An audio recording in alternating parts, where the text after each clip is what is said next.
Hey, it's Clay, and this will be a video chart on ticker symbol SHMP. We will take a look at the 30-minute time frame.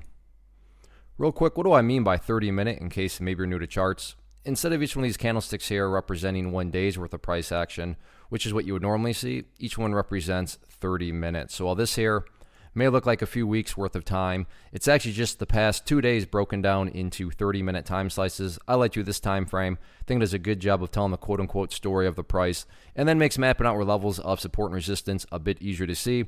I've been tracking this one on a pretty routine basis, did it yesterday, but want to get things updated here as now that the price and the chart is sitting at a very, very important level, technically speaking, and if you watched yesterday's video, you probably know right what I'm going to talk about here. But that level is the purple line there, the 50-period simple moving average, and that is a very important level of support.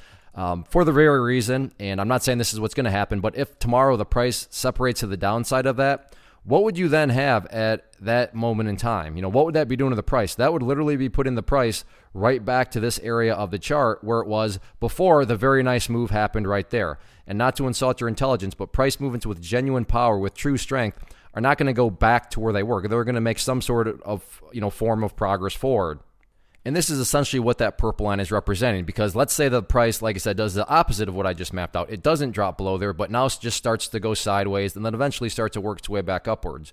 What would you have in this instance from a bigger picture type viewpoint? Well, you'd have this set of lows right here.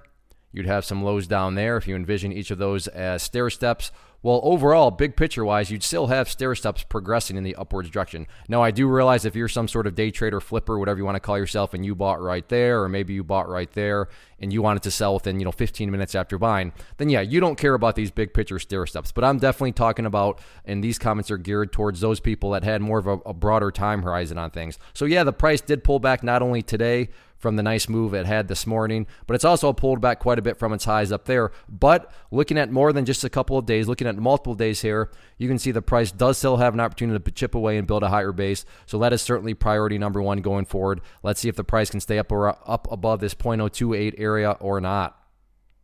One of the biggest questions that I get is, hey Clay, how do you find the stocks that you trade? So what I've done is put together a free resource guide where I talk about the tools that I use to locate stocks that I find interesting and think may have potential. So if that sounds like something that could add value to you as a trader, then click on the image that is up on the screen right now and I will email you the guide. The guide itself is very short and to the point, and best part, it's completely free. Thanks for watching the video. Let me know if you have any questions.